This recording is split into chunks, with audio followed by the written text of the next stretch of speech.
नमस्कार छात्रों, मैं हूं अरुण कुमार दुबे और आज हम फिर आपके सामने उपस्थित हैं कक्षा 12 कृषि रसायन के अध्याय 9 के वीडियो के दूसरे पार्ट के साथ में। उम्मीद है कि आपको वीडियो का पहला पार्ट पसंद आया होगा और वीडियो के दूसरे पार्ट में हम जानेंगे पर्यावरण और उसके विभिन्न प्रकार के प्रदूषणों के बारे में। तो आइए शुरू करते हैं। बच्चों, वीडियो के पहले पार्ट में आपने कृषि रसायनों के बारे में पढ़ा था और कृषि रसायनों में हमने उर्वरक और पीड़कनाशियों के बारे में जाना था। पीड़कनाशी हमारे रासायनिक प्रकृति के और जैव या वानस्पतिक आधारित प्रकृति के जाने थे। तो इससे पहले कि हम पर्यावरण के बारे में, प्रदूषणों के बारे में जानें, हम थोड़ा सा ये जान लेते हैं कि ये जो पीड़कनाशी हम प्रयोग कर रहे हैं, ये मृदा में जाने के बाद कैसे व्यवहार करते हैं। देखिए, जो पीड़कनाशी हैं, वो मृदा में जाने के बाद 5 प्रकार से व्यवहार करते हैं। कुछ पीड़कनाशी वाष्पीकृत होकर के क्रिया करते हैं, कुछ अधिशोषण के द्वारा क्रिया करते हैं, कुछ निक्षालन के द्वारा क्रिया करते हैं और रासायनिक क्रिया और स्थायित्व के द्वारा भी कुछ पीड़कनाशी क्रियाएं करते हैं। एक-एक के बारे में थोड़ा-थोड़ा सा हम जानते हैं।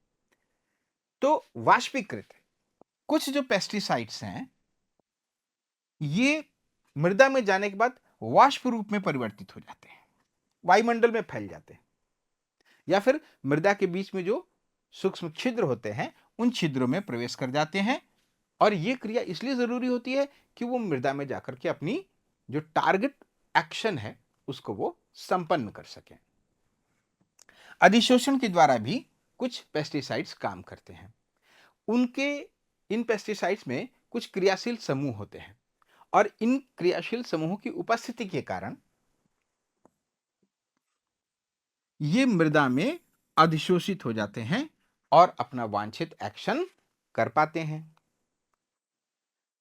पानी के साथ ये जो पेस्टिसाइड्स हैं, इनमें से अनेक पेस्टिसाइड मृदा में नीचे की ओर पानी के साथ रिस करके प्रवेश कर जाते हैं। अच्छा, जो हल्की मृदाएं होती है ना, उनमें ये चीज अधिक होती है। किसमें होती है? हल्की प्रकार की मृदाओं में। जो पेस्टिसाइड्स इस तरह से नीचे की ओर जाते हैं, उनमें खरपतवार नाशक जो है वो ज्यादा इस मामले में प्रभावी है नीचे जाने में। यानी खरपतवार जो नाशक होते हैं, इनको वीडीसाइड्स भी हम बोलते हैं। खेतों में खरपतवार उगाते हैं ना, मुख्य फसल के साथ अनेक खरपतवार भी उगाते हैं जो पोषण के लिए कंपटीशन करके पौधे को नुकसान पहुंचाते हैं। उनका नियंत्रण भी जरूरी है।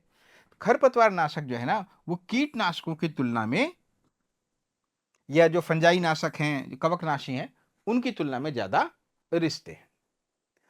कुछ पेस्टिसाइड्स केमिकल एक्शन करते हैं, केमिकल रिएक्शन करते हैं मृदा में जाने के बाद।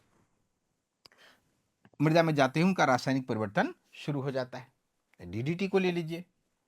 डीडीटी है और ट्राइजिन्स हैं, सूर्य की रोशनी के प्रभाव से परिवर्तित हो जाते हैं और जब ये एसिडिक कंडीशन में होते हैं, अम्लीय प्रावस्था में होते हैं, तो जो पहले जो सिलिकेट क्ले के कोलाइड्स हैं खेतों में मौजूद है, उन पर अधिशोषित होते हैं और फिर जल के साथ संयुक्त होकर के, जिस अभिक्रिया को हम जल योजन बोलते हैं, उससे होकर के ये परिवर्तित हो जाते हैं और अपना वांछित एक्शन करते हैं।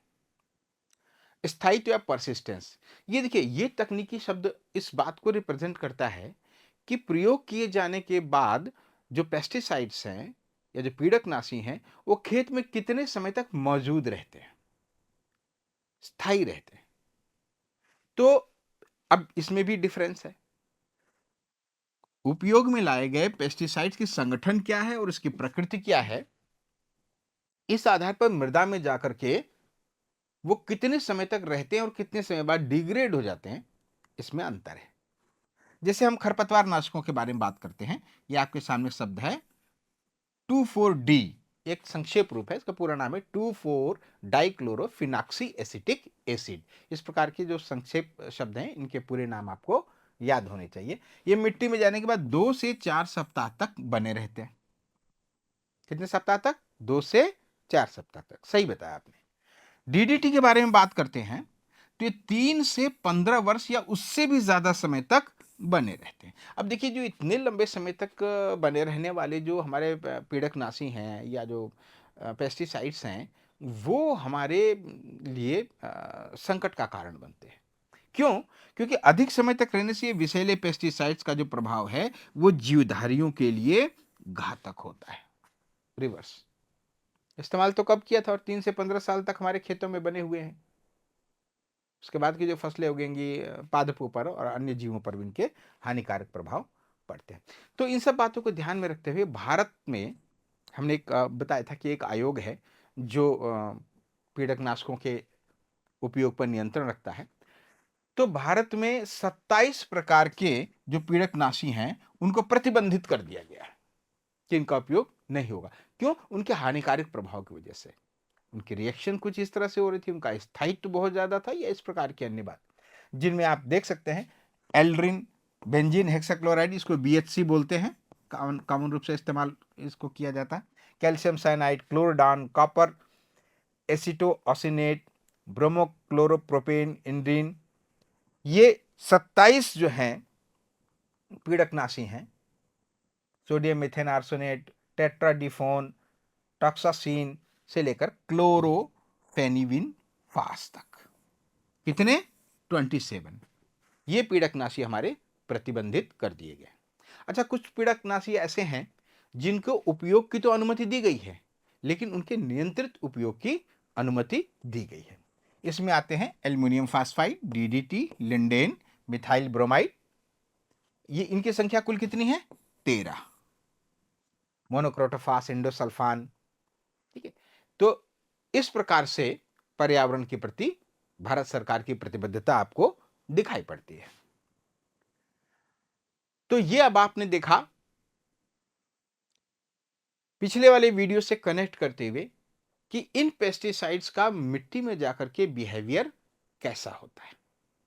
अब हम पर्यावरण और उस पर पड़ने वाले विभिन्न प्रकार के प्रदूषकों के प्रभाव के बारे में वीडियो के इस पार्ट में विस्तार से जानेंगे। पर्यावरण पर पड़ने वाले प्रभावों को जानने के लिए हमें जानना पड़ेगा कि एक्चुअली पर्यावरण किसे कहते हैं। तो देखिए, पर्यावरण शब्द 2 शब्दों से मिलकर बना है, परि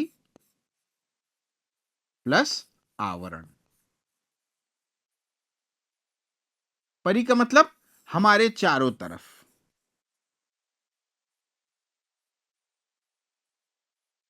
अब ये बहुत व्यापक शब्द है, एक बहुत व्यापक शब्द है। तो हम देखते हैं कि विभिन्न वैज्ञानिकों ने ये पर्यावरण की क्या-क्या परिभाषाएं दी हैं। हर्ष कोविड साहब बड़े प्रख्यात इकोलॉजिस्ट हैं, पर्यावरणविद हैं। इन्होंने पर्यावरण की जो परिभाषा दी है वो ये है कि पर्यावरण संपूर्ण बाह्य परिस्थितियों, किसका? संपूर्ण बाह्य परिस्थितियों और जीवधारियों पर पड़ने वाले प्रभाव, इन दोनों को शामिल करता है और वो पूरे जीव जगत के विकास चक्र का नियामक है। संपूर्ण बाह्य। ए फिटिंग साहब जीवन की परिस्थिति के समस्त तत्व या घटक, फैक्टर्स मिलकर पर्यावरण अथवा वातावरण का निर्माण करते हैं। तो जब आपसे इसमें प्रश्न पूछा जाए ना पर्यावरण से आप क्या समझते हैं, तो उस समय हम इन परिभाषाओं का वहां पर प्रयोग करेंगे। एजी टांसले साहब बहुत ही प्रख्यात पर्यावरणविद है और उन्होंने पर्यावरण की जो परिभाषा दी है वो प्रभावकारी दशाओं का वह संपूर्ण योग, यानी ऐसे फैक्टर्स इन सम टोटलिटी जिसमें जीव रहते हैं, पर्यावरण है। पर्यावरण से तात्पर्य जीवों की उनकी चारों ओर की परिस्थितियों के परिवृत्त से, कहां की? चारों तरफ की, जो उसे घेरे हुए है और उनकी सभी प्रकार की क्रियाओं को प्रभावित करती है। तो हमने 3 परिभाषाएं देखी जो पर्यावरण को परिभाषित करती हैं। तो इससे हम ये समझ गए कि पर्यावरण एक व्यापक शब्द है जो जीवधारियों के समस्त ओर, जल, थल, वायु, नभ, ताप, गर्मी, वर्षा, हर चीज को कवर करते हुए जो भी जीवधारियों को प्रभावित करती है वो पर्यावरण के अंतर्गत आता है। हमारा जो यहां पर टॉपिक है पढ़ने का, जब हमने पर्यावरण जान लिया, तो अब हमारा जो स्पेशलाइज्ड टॉपिक है आज के इस वीडियो का, वो है पर्यावरण प्रदूषण। तो ये भी आप साफ साफ देख सकते हैं कि ये भी दो शब्दों से मिलकर बना है।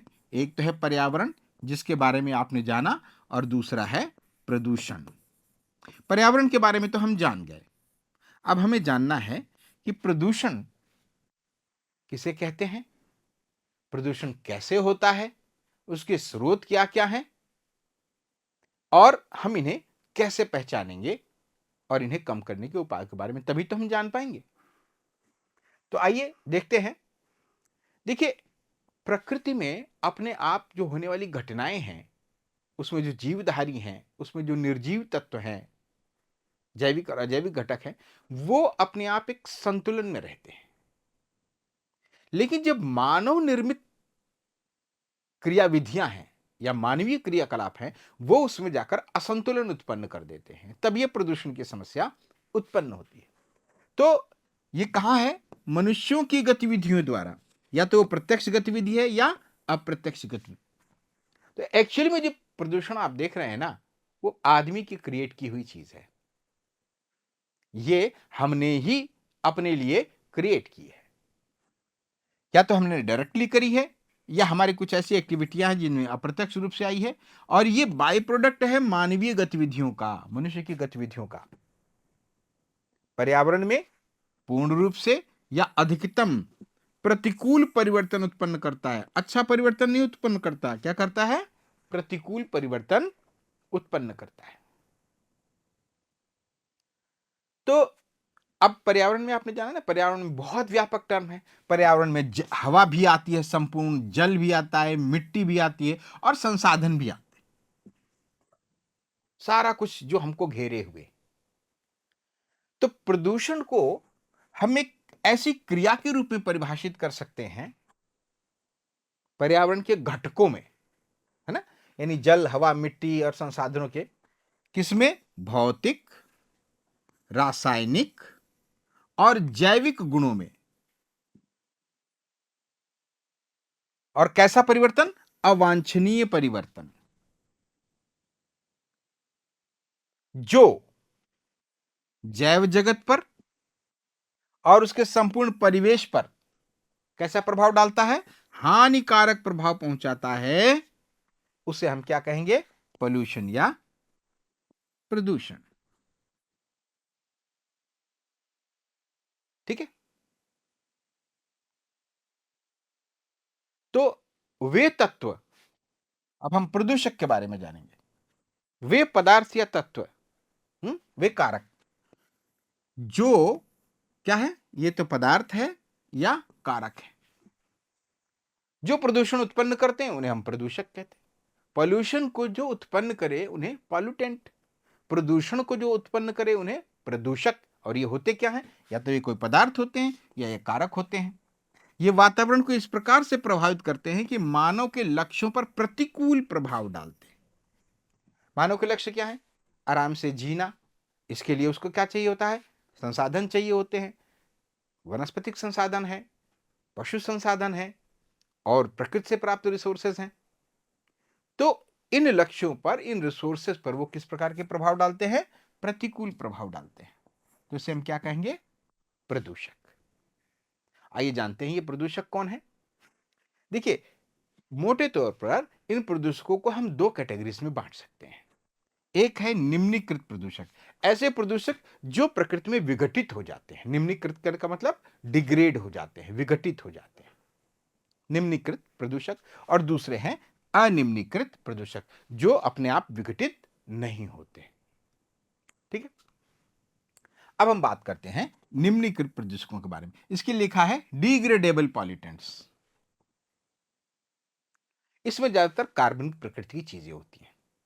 अपशिष्ट पदार्थ होते हैं, जंतुओं से निकले हुए, वनस्पतियों से निकले हुए अपशिष्ट पदार्थ होते हैं। कूड़ा करकट, कचरा, गोबर, मलमूत्र, है ना, जीवधारियों का विशेष उत्सर्जी पदार्थ है। आप देखते हैं सब जगह, घर में हम लोग झाड़ू वगैरह लगाते हैं, या कृषि कार्यों से निकलता है, या जानवर पाले जाते हैं, इन सब से निकलता है और आसपास परिवेश में फेंकते हैं। ठीक है। और वो कुछ समय के बाद वो क्या है, वो जटिल जो चीजों से मिलकर बने रहते हैं वो सरल तत्वों में सूक्ष्म जीवाणुओं के द्वारा विघटित होकर के और मृदा को पोषक तत्वों के रूप में प्राप्त हो जाते हैं। यहां तक तो कोई समस्या नहीं है इस प्रकार के प्रदूषण में। लेकिन क्या होता है कि मृदा या मिट्टी की या खेत की एक कुछ क्षमता होती है, विघटन की कुछ क्षमता होती है। उस क्षमता के भीतर ही अगर पॉल्यूटेंट मौजूद है हमारी प्रकृति में तो उनका वो डिग्रेडेशन कर देते हैं। लेकिन जब जो पॉल्यूटेंट्स हैं वो उस क्षमता से ज्यादा हो जाते हैं तब इस प्रकार के निम्नलिखित प्रदूषक प्रदूषण का कारण बनते हैं। कब? जब वो वहन क्षमता से ज्यादा हो जाए। राइट? तो नॉर्मल कंडीशन में सड़ गल करके मृदा की उर्वरता को बढ़ाते हैं। कब तक? जब तक कि उसके विघटन क्षमता की भीतर मौजूद हो, सीमा के अंदर हो। लेकिन अगर इनका अपघटन पूर्ण ना हो और वो उस क्षमता से ज्यादा इस प्रकार के प्रदूषक हों तो नेचुरली उनका अपघटन नहीं हो पाएगा या पूर्ण नहीं हो पाएगा, तब फिर दुर्गंध युक्त गैसें उनसे निकलती हैं और वायुमंडल दूषित हो जाता है।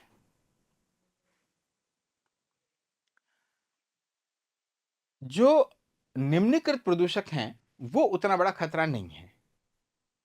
वो तो तभी खतरा है, प्रदूषक हैं, जब वो विघटन क्षमता से ज्यादा मात्रा में उत्पन्न हो रहे हो। अब हम बात करते हैं अनिम्नीकृत प्रदूषक के बारे में। ये क्या है? ये ऐसे पदार्थ हैं, ऐसे चीजें हैं जो वातावरण में सामान्यतः विघटित नहीं होती। इनमें उद्योगों से निकलने वाले अपशिष्ट हैं, कुछ रासायनिक पदार्थ हैं, है ना, या तो इनका कम विघटन होता है, चलिए, या विघटन हो ही नहीं पाता। साधारण परिस्थितियों में, प्राकृतिक परिस्थितियों में या तो इनका बहुत कम विघटन होता है या विघटन बिल्कुल नहीं होता, है ना। जैसे प्लास्टिक, बहुत लंबे समय तक यूं की यूं ही पड़ी रहती हैं प्लास्टिक। एल्यूमिनियम कैन्स बहुत लंबे समय तक पड़ी रहती, विघटित नहीं होती साधारण परिस्थिति में।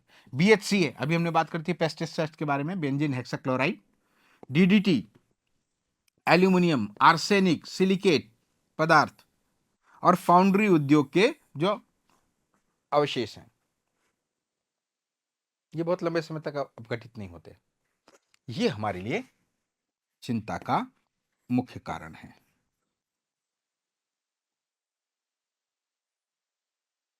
चलिए, मोटे मोटे तौर पर हमने दो भागों में ये तो बात समझ ली कि इनकी मूल प्रकृति क्या है। अब हम पर्यावरण प्रदूषण के बारे में आगे बढ़ते हैं। तो चूंकि हमने आपको बताया कि पर्यावरण एक व्यापक शब्द है और उसमें सब कुछ शामिल है, तो हम पर्यावरण प्रदूषण को अच्छी तरह से समझने के लिए इसको कई सुविधाजनक भागों में बांट सकते हैं। जैसे जल में होने वाला प्रदूषण, जल प्रदूषण, वायु प्रदूषण, मृदा का प्रदूषण, ध्वनि प्रदूषण और रेडियो धर्मी प्रदूषण। जब 3 नंबर के या 4 नंबर के जो बड़े प्रश्न आएंगे कि पर्यावरण प्रदूषण से आप क्या समझते हैं, ये कितने प्रकार के होते हैं, इनसे कैसे निपटा जाए और कैसे इनको रोका जा सकता है, तब हम इस प्रकार के वर्गीकरण का, इस फ्लो चार्ट का वहां पर हम उपयोग करेंगे। अभी हम इसको सामान्य रूप से समझने के लिए इस्तेमाल करते हैं, एक एक करके हम समझने का प्रयास करते हैं। अब हम आते हैं जल प्रदूषण के बारे में। देखिए, हर प्रकार के प्रदूषण के बारे में जब हम प्रदूषण की परिभाषा देंगे ना, तो कुछ चीजों को हमें ध्यान में रखना होगा। पहली बात तो हमें ये देखना होगा कि ये परिवर्तन अवांछित है। दूसरी बात हमें ध्यान रखनी होगी कि ये हानिकारक है। राइट? तो अब जैसे जल के बारे में बात आती है, तो कैसे इसको हम शुरू करेंगे? जल के भौतिक, पहली बात, रासायनिक दूसरी बात, और जैविक तीसरी बात। भौतिक, रासायनिक और जैविक। जल के भौतिक, रासायनिक और जैविक गुण में होने वाला कोई भी अवांछित परिवर्तन, भौतिक, रासायनिक और जैविक गुणों में होने वाला कोई भी अवांछित परिवर्तन जो मनुष्य, अन्य जीवों और उनके संसाधनों पर कैसा प्रभाव डालता है? हानिकारक प्रभाव डालता है, जल प्रदूषण कहलाता है। अब ये वाली लाइन बदल जाएगी, जो दूसरे वायु प्रदूषण आ जाएगा या मृदा प्रदूषण आ जाएगी, उसमें वही भौतिक, रासायनिक और जैविक गुणों में होने वाला अवांछित परिवर्तन। जल में है तो जल प्रदूषण, वायु में है तो वायु प्रदूषण। अब हमें पता है कि जो जल है उस जल में 3 प्रकार के गुण होते हैं। कुछ भौतिक गुण होते हैं, कुछ रासायनिक गुण होते हैं और कुछ जैविक गुण होते हैं। इनमें होने वाला अगर कोई परिवर्तन इस प्रकार से है जो जल और उस पर आधारित जीव जंतुओं, फसलों, उत्पादों पर गंभीर रूप से हानिकारक प्रभाव डालता है तो जल प्रदूषण की श्रेणी में आता है। तो जल प्रदूषण के कुछ मानदंड है। हमें कैसे पता चलेगा कि जल प्रदूषण हो रहा है? स्वस्थ जल में कुछ एक मानदंड है, उन मानदंडों की सीमा तक जल को प्रदूषित नहीं मानते, लेकिन उन मानदंडों में अगर किसी प्रकार का हानिकारक परिवर्तन होता है, सीमा से ज्यादा हो जाते, तो हम जल प्रदूषण को मानते। जैसे प्राकृतिक या भौतिक मानदंड है, जैसे स्वच्छ जल हमने देख लिया, स्वच्छ जल बिल्कुल पारदर्शी होता है। क्या बोलते हैं जल के लिए? रंगहीन, गंधहीन और स्वादहीन, ये इसकी भौतिक प्रकृति है। तो अगर ऐसा दिख रहा है तो ये शुद्ध जल है, और गंधला हो गया, दुर्गंध आने लग गई, स्वाद में कुछ नमकीन या खारापन आने लगे तो प्रदूषित है। तो ये प्राकृतिक मानदंड है। फिर रासायनिक मानदंड है, जैसे शुद्ध जल का जो पीएच होता है वह 7 उदासीन होता है, इधर कम गया तो ये अम्ल और इधर गया तो ये क्षार। शुद्ध जल का पीएच कितना? तो ऐसे अनेक रासायनिक मानदंड है, कुछ जैविक मानदंड भी हैं। तो ये 3 प्रमुख मानदंड सुनिश्चित किए गए हैं जल प्रदूषण के। अब पहले प्राकृतिक मानदंड के बारे में बात करते हैं। इसमें जैसा हमने आपको बताया कि पानी का जो रंग है, गंध है, अविलेयता है, डेंसिटी है, सघनता है और तापमान। प्राकृतिक रूप से जो जल मिलता है उसमें एक सीमा में रहता है, एक लिमिट में रहता है। अगर इसमें कोई अवांछित परिवर्तन होता है तो फिर ये जल प्रदूषण के बारे में इंडिकेट कर देते हैं कि ये जल प्रदूषित हो रहा है।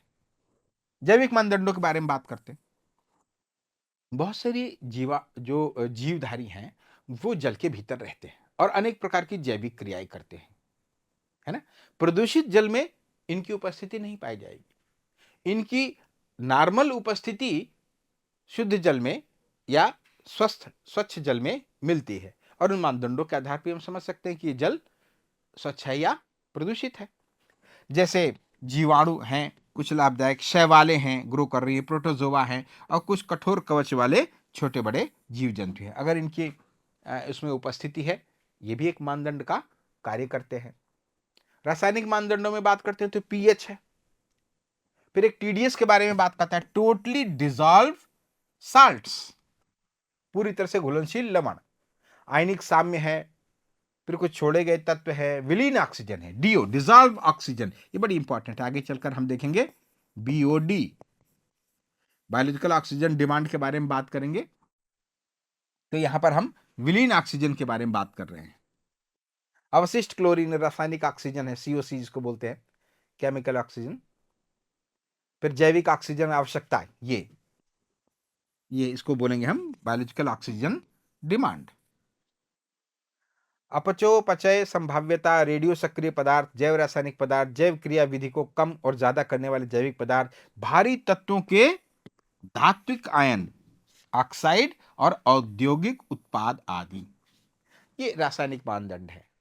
ये न्यूनतम होने चाहिए, कम होने चाहिए, और इसके आधार पर हम ज्ञात कर सकते हैं कि जल प्रदूषण है।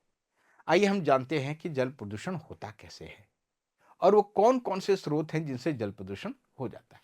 तो यहां पर हमने विराट अध्ययन करने के लिए इसको निश्चित और अनिश्चित स्रोतों में बांटा है। देखिए, निश्चित स्रोत वो है कि हमें पता है कि भाई यहां से ये प्रदूषण आ रहा है, तो हम उसको आसानी से कंट्रोल कर लेते हैं। स्रोतों पर ही उसको कंट्रोल किया जाए ताकि वो जल में न मिलने पाए, और ये हम जानते हैं। जैसे निश्चित स्रोत है औद्योगिक जो अपशिष्ट है, उद्योग लगे हुए हैं, अपशिष्ट विसर्जन हो रहा है। शोधन संयंत्र है, डेयरी उद्योग से निकलने वाले या चमड़ा उद्योग से निकलने वाले हैं। नगर मल जो यानी सीवर का जो रिसाव है, जल का प्रवाह है। अपरिष्कृत मल विसर्जन है और वायवीय अपवाद है। ये तो हमें स्रोत पता है कि भाई ये यहां से आ रहे हैं, तो इनको हम स्रोतों पर ही कंट्रोल कर सकते हैं। अब कुछ ऐसे हैं कि हमारी बहुत सारी ऐसी मानवीय गतिविधियां होती हैं कि उन मानवीय गतिविधियों में हमें ये पता नहीं चलता कि पता तो है कि प्रदूषण आ रहा है, लेकिन ये नहीं पता कि एग्जैक्टली कहां से आ रहा है ना। जैसे कृषि सिंचाई और कृषि कार्यों में है, खनिजों का जो विलीनीकरण होता है या समुद्र से जो लवण आते हैं जो हवा लेकर के चलती है, तेल क्षेत्रों से जो लवण जल का विसर्जन होता है, या शहरी क्षेत्रों में जो ऑटोमोबाइल के जहां पर वर्कशॉप वगैरह है वहां से तेल और ग्रीस का युक्त प्रवाह आ रहा है पानी में, कूड़ा करकट और निर्माण संबंधी गतिविधियों से, और रेडियो एक्टिव सक्रिय तत्व, ये सब भी जाकर के मिल जाते हैं। तो ये निश्चित और अनिश्चित स्रोत के आधार पर हमने देखा कि जल प्रदूषण के स्रोत, प्रदूषक के स्रोत कौन कौन से हैं। अब आते हैं वाटर पॉल्यूटेंट्स के बारे में। जो जल को प्रदूषण करे वो जल प्रदूषक, ठीक है ना। ये क्या है? अवांछित तत्व है, जल में मिलकर के किसके बारे में बताते हैं? वही बात, भौतिक, रासायनिक और जैविक गुणों में परिवर्तन कर दे। कैसा परिवर्तन? अवांछित परिवर्तन, जल प्रदूषक कहलाते हैं। तो जल प्रदूषकों को हम देखते हैं कि जल प्रदूषक हमारे कितने प्रकार के होते हैं। ये जैव प्रदूषक हैं, यानी जीवधारी या तो स्वयं या उसके उत्पाद। अजैव प्रदूषक हैं जिनका जीवित से कोई लेना देना नहीं है। तलछट, रेडियो के सक्रिय तत्व, तापीय प्रदूषक और औद्योगिक रसायन जनित प्रदूषक। ये हमने 6 बड़ी बड़ी कैटेगरीज बनाई हैं जहां से जो जल प्रदूषक हैं वो जाकर के नदी नालों में, भूगर्भीय जल में मिलकर के उसे प्रदूषित कर देते हैं। इसके अलावा इसी लिस्ट में हम और आगे बढ़ते हैं। तेजाबीकरण, तैली युक्त जल प्रदूषक, खनन से जो जल प्रदूषण निकलता है, कृषि कार्यों के द्वारा भी जल प्रदूषण होता है। अयस्क उद्योग, बहुत सारे जो इंडस्ट्रीज होती है, माइनिंग इंडस्ट्रीज, वहां से जो हमें प्राप्त होता है धातु, वो अयस्क के रूप में होती है। जब उसका परिशोधन होता है तो बहुत ज्यादा मात्रा में जल की आवश्यकता होती है उसकी साफ सफाई के लिए, वो जल बाद में जाकर के हमारे नदी नालों में मिल जाता है। फिर चमड़ा उद्योग से जल प्रदूषक, और फिर सुपोषक, यूट्राफिकेशन। आपने देखा था ना कि अधिक उर्वरकों का हम अगर प्रयोग कर रहे हैं खेतों में तो वो वहां से बह करके और चले जाते हैं तालाबों में और वहां जाकर के शैवालों की वृद्धि करवाते, वो सुपोषक है। तो वो पदार्थ जो सुपोषण करवाते हैं वो क्या है? सुपोषक। हम जैव प्रदूषकों के बारे में बात करते हैं। इसमें विघटनशील और अविघटनशील दोनों होते हैं। हमने देखा था शुरू में जो प्रदूषकों की 2 बड़ी बड़ी कैटेगरीज बनाई थी, एक जो है निम्नीकृत वाली और एक अनिम्नीकृत वाली। इसके लिए दूसरा शब्द विघटनशील और अविघटनशील इस्तेमाल भी किया जाता है। अब जो जैविक उत्पाद हैं और तेल, ये रोग उत्पादक कारक इसमें, ये भी इसमें शामिल हैं। या तो ये स्वयं जैव होंगे या इनसे उत्पाद होंगे। किसी भी जल संसाधन में पौधे और सूक्ष्म जीव समष्टि के रूप में विद्यमान विलीन ऑक्सीजन जलीय जीवन की एक अनिवार्य आवश्यकता है। ये सारे जो फैक्टर हैं वो जल में हमारे मिलते हैं। हम बात कर रहे थे विलीन ऑक्सीजन की, जिसको हम बोलते हैं डिजॉल्व ऑक्सीजन। मानक क्या कहता है कि इसका स्तर 4 से लेकर 6 ppm, पार्ट प्रति मिलियन पार्ट, यानी हिंदी में बोले तो प्रति 10 लाख अंश तक रहना चाहिए। ठीक है, ये इसकी सीमा है। इस सीमा से इतर होगा तो प्रदूषण माना जाएगा। अजैव प्रदूषक, पहला हमने देखा जैव प्रदूषक, अब आते हैं अजैव प्रदूषकों में। अजैव प्रदूषक हमारे भारी और सूक्ष्म धातुएं हो सकती हैं, अकार्बनिक रसायन हो सकते हैं, नाइट्रेट हो सकते हैं, या फिर वो कार्बनिक रसायन हो सकते हैं। भारी और सूक्ष्म धातुएं, अभी देखिए 3 भारी और सूक्ष्म भारी धातुएं हैं, सीसा, पारा और कैडमियम। जिसमें सीसा और पारा ये सामान्य रूप से हमारे आसपास के वातावरण में मिलते हैं, मानवीय गतिविधियों के द्वारा भी उत्पन्न होते हैं और प्रकृति में भी ये मिलते हैं, और ये हमारे लिए बहुत संकट का कारण बनते हैं प्रदूषक के रूप में। ये जो भारी धातु है ना, अगर ये 1 मिलीग्राम बाई 1 से अधिक हो जाए तो बहुत सारे खतरनाक रोग उत्पन्न कर देते हैं। जिसमें सीसा या लेड बहुत ही ज्यादा खतरनाक है, और ये गुर्दे, यकृत और मस्तिष्क के कोशिकाओं को क्षतिग्रस्त कर देते हैं।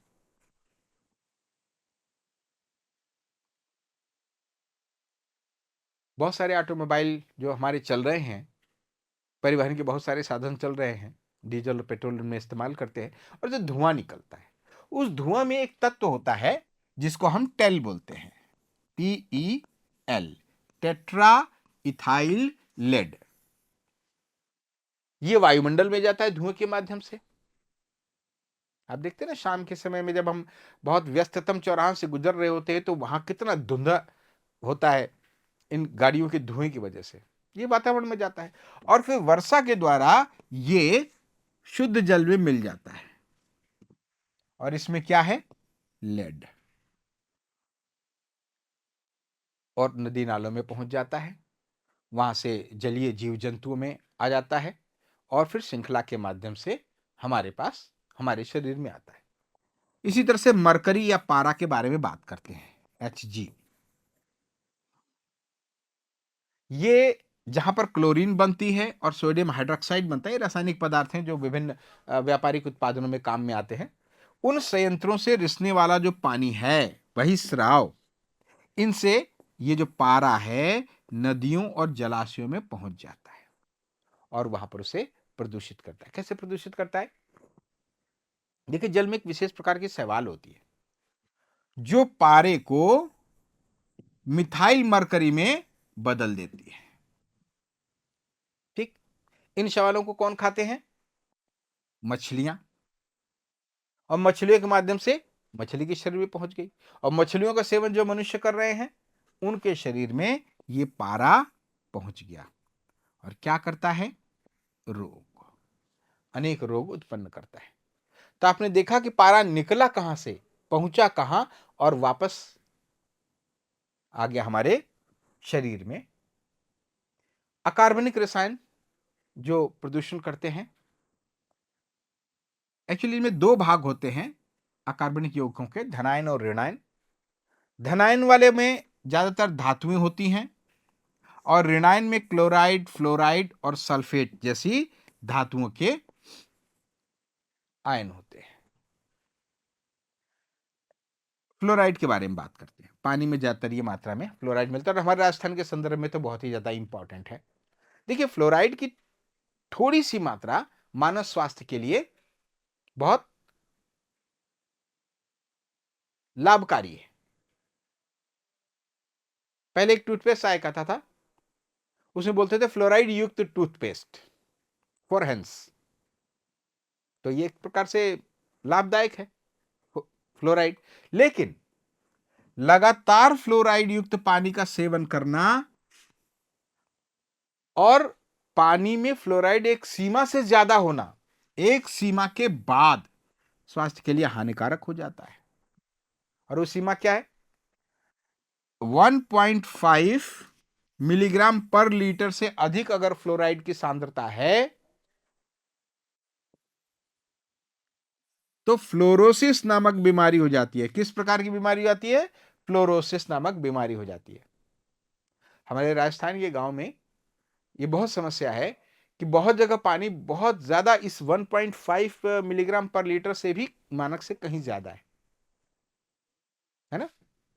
तो वहां क्या है कि इस फ्लोरोसिस नामक बीमारी हो जाती है। इसकी क्या है कि हड्डियां, मेरुदंड की जो हड्डी है वो झुक जाती है, और जो हड्डियां होती हैं शरीर की लंबी बड़ी हड्डियां वो कमजोर हो जाती हैं, और इनका जो सामूहिक असर ये होता है कि व्यक्ति समय से पहले ही बूढ़ा दिखने लग जाता है, यानी युवावस्था में ही बूढ़ा दिखने लग जाता है, अधिक फ्लोराइड के पानी में होने की वजह से। नाइट्रेट के बारे में बात करते हैं। नाइट्रेट भी बहुत ज्यादा एक बड़े पॉल्यूटेंट के रूप में है। कहां से मिलता है हमें नाइट्रेट? कृषि कार्यों में जो हम रासायनिक उर्वरकों का अंधाधुंध जो हम प्रयोग कर रहे हैं, शहरी सीवेज लाइनों से जो निकलने वाला जल है ना, जिसको हमने अभी प्रोसेस नहीं किया है, वो नाइट्रेट की बहुत ज्यादा मात्रा को लेकर के और नदियों और नालों में जाकर के मिलता है। आपको ध्यान आ रहा होगा, वीडियो के पहले पार्ट में हमने बताया था कि नाइट्रोजन युक्त उर्वरक जब जाकर के जलीय उसमें पहुंचते हैं तो वहां जाने के बाद उसमें सुपोषण में वृद्धि कर देते हैं। ठीक, जल में नाइट्रेट की मात्रा पर बढ़ने पर वो ऑक्सीकारक परिस्थितियों में नाइट्राइट में बदलकर अति सूक्ष्म मात्रा में शरीर के लाल रक्ताणुओं को भी नष्ट कर देता है। आरबीसीज,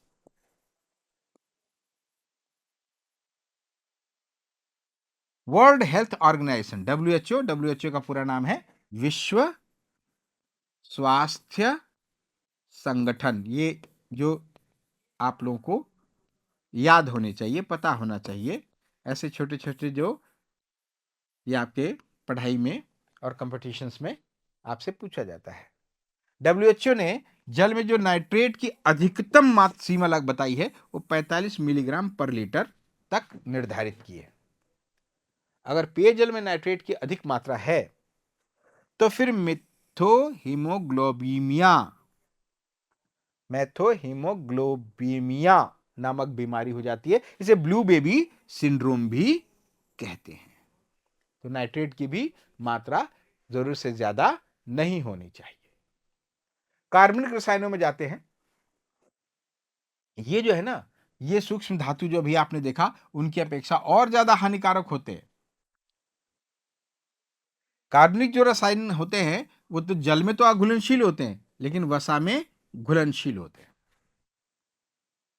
जल में जो अघुलनशील हैं जैसे डीडीटी है, ये समुद्री मछलियों और अन्य जंतुओं में भी ये पाया जाता है और वो फिर फूड चेन के माध्यम से, खाद्य श्रृंखला के माध्यम से अंततः कहां पहुंच जाता है? मछलियों के माध्यम से होते हुए मानव शरीर में पहुंच जाता है और उसकी जो संकेंद्रण है, जो सांद्रता है, वो बहुत ज्यादा मात्रा में हो जाती है। तलछट, ये क्या है? मृदा में अघुलनशील अज्ञात सूक्ष्माणुओं का मिश्रण होता है। मिट्टी के अपरदन से भी ये गाद या तलछट पहुंचती है, जल स्रोतों में प्रवेश करते हैं। जो कृषि की क्रियाएं होती हैं उनसे होते हैं। भवन निर्माण में जो धूल डस्ट वगैरह निकलती है, खनन संबंध में जो निकलती है, ये मृदा अपरदन बहुत ज्यादा अगर प्रभावित होता है तो इन सबसे क्या है, ये सूक्ष्म तत्व तो कहां चले जाते हैं? पानी में चले जाते हैं और तलछट के रूप में इकट्ठा हो जाते हैं और ये मिट्टी को, ये सारी है, ये पानी को प्रदूषित करते हैं। रेडियो एक्टिव सक्रिय तत्व सबसे घातक प्रदूषकों में से है। इन प्रदूषकों में इनको रखा जाता है। पर्यावरण में जो विकिरण समस्थानिक हैं ये हमें इस श्रेणी में आते हैं। अब देखिए, हमारे पर्यावरण में कुछ इस प्रकार की घटनाएं होती हैं प्राकृतिक रूप से भी कि उनसे ये विकिरण प्राकृतिक रूप से भी हमारे पर्यावरण में आता है।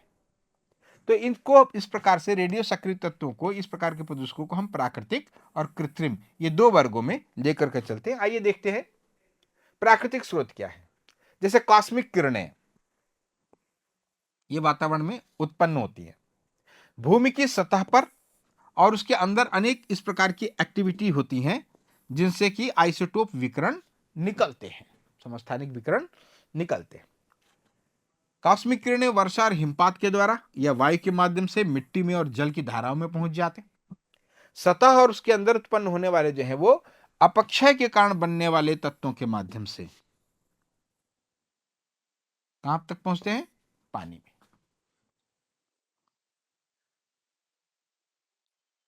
ये तो है प्राकृतिक वाले। लेकिन सबसे ज्यादा जो हमारी चिंता का स्रोत है वो है कृत्रिम या मानव निर्मित स्रोत। आप जानते हैं आजकल सभी परमाणु बम रखना चाहते हैं। हालांकि परमाणु का जो प्रयोग है वो शांतिपूर्वक कार्यों के लिए भी हो सकता है, चिकित्सा में हो सकता है, होता भी है, और इसके अलावा विद्युत उत्पादन में होता है। लेकिन परमाणु परीक्षण से बहुत भारी जो विस्फोट होता है उस वक्त काफी ज्यादा मात्रा में ये विकिरण उत्पन्न होते हैं, परमाणु ऊर्जा संयंत्रों से निकलते हैं, आयुर्विज्ञान प्रतिष्ठानों से निकलते हैं। बहुत सारे हमारे ऐसे चिकित्सा में ऐसे विधियां हैं जिनमें इन समस्थानिकों का, इन विकिरणों का उपयोग किया जाता है। वहां से भी ये निकलते हैं और निकलने के बाद ये वातावरण में जाकर, जल में जाकर के उसे प्रदूषित कर देते हैं। तापीय प्रदूषक के बारे में बात करते हैं। तो जहां पर भी तापीय विद्युत संयंत्र हैं जो कोयले से चलते हैं या फिर नाभिकीय ऊर्जा से विद्युत बनती है, तो वहां पर जो उनके कंडेंसर होते हैं उनमें बहुत ज्यादा तापमान हो जाता है। उनको ठंडा करने के लिए, जो कंडेंसर है उसको ठंडा करने के लिए या तो नदी, झील या नगर पालिका के जो भी संसाधन है, जो भी नल की सप्लाई है, उनके पानी का इस्तेमाल करते हैं वो, और उससे कंडेंसर को ठंडा करते हैं। और इसमें लाखों गैलन पानी की जरूरत पड़ती है बड़े बड़े कंडेंसर को ठंडा करने के लिए। तो नदियां नालों से वो जल आता है और उसके बाद उनको ठंडा करता है और वापस वो जल नदी और नालों में मिला दिया जाता है। इस प्रक्रिया में क्या होता है कि तापमान बढ़ जाता है। किसी चीज को हम ठंडा करेंगे तो उसकी ऊष्मा को लेगा ना जल, तो तापमान कितना बढ़ जाता है, 30 डिग्री सेंटीग्रेड तक इसका तापमान बढ़ जाता है। अब देखिए, ये पानी का भौतिक गुण है, सामान्य पानी का रंग ना, जैविक गुण, उसका तापमान। तो तापमान जो है वो 30 डिग्री तक बढ़ जाता है। अब ये बढ़ा हुआ तापमान निश्चित रूप से प्राकृतिक नहीं, बढ़ा हुआ तापमान कुछ न कुछ तो बुरा असर डालेगा। तो जलीय जीवन में जो डिजॉल्व ऑक्सीजन, जिसको हमने अभी बात की थी, विलयशील ऑक्सीजन, डीओ, इसके स्तर में कमी आती है और जलीय जीव जंतुओं पर दुष्प्रभाव उत्पन्न होता है। औद्योगिक जनित रासायनिक प्रदूषण, अब ये जो है ये कंप्लीटली मानव निर्मित एक्टिविटी है। हमें उद्योगों से बहुत सारे सामान चाहिए, हमें व्यापार बढ़ाना, हमें वाणिज्य बढ़ाना है, पैसा बहुत ज्यादा करना है, तो फिर सबसे ज्यादा उससे प्रदूषक जो निकलते हैं वो इससे निकलते हैं और पारिस्थितिक तंत्र पर बहुत विषैले प्रभाव डालते हैं। जैसे भारी धातु है, उपधातु है, कीटनाशक है, कपड़े धोने वाले साबुन, ये सब जो भी चीजें बनती हैं, अग्निशामक रसायन है, इन जल स्रोतों में जाकर के इनके जो बहिस्राव हैं वो जल को हमारे विषाक्त कर देते हैं।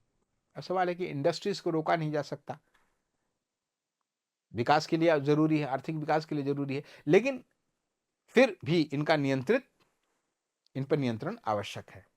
तेजाबकरण, या इसे हम अम्ल वर्षा के रूप में भी जानते हैं, एसिडिफिकेशन। मृदा और चट्टानों में बहुत तेजी से तेजाबीकरण होता है और ऐसी बहुत सारी प्राकृतिक, भौतिक और रासायनिक जैविक क्रियाएं होती हैं, ज्वालामुखी के विस्फोट है, बिजली के गिरने जैसी जो भौतिक प्रक्रियाएं हैं, इनके फलस्वरूप अम्ल वर्षा होती है और यह अम्ल वर्षा वापस जब तालाबों में जाती है तो उस तालाब के माध्यम को अम्लीय कर देती है। जो पीएच जो 7 था उदासीन, उसको अम्लीय कर देती है। साथ ही जो अम्ल वर्षा हमारी बिल्डिंग्स पर और जो संसाधनों पर जब ये गिरती है ना, ये जो तेजाब के कण गिरते हैं पादपों पर, पशुओं पर, मनुष्यों पर निर्मित ढांचों पर, इमारतों वगैरह पर, तो उन पर प्रत्यक्ष रूप से बुरे प्रभाव उत्पन्न करती है। मिट्टी में और जलीय पर्यावरण में जाकर के भी ये रासायनिक परिवर्तन उत्पन्न कर देती है और अप्रत्यक्ष रूप से इस जीवन को प्रभावित करती है।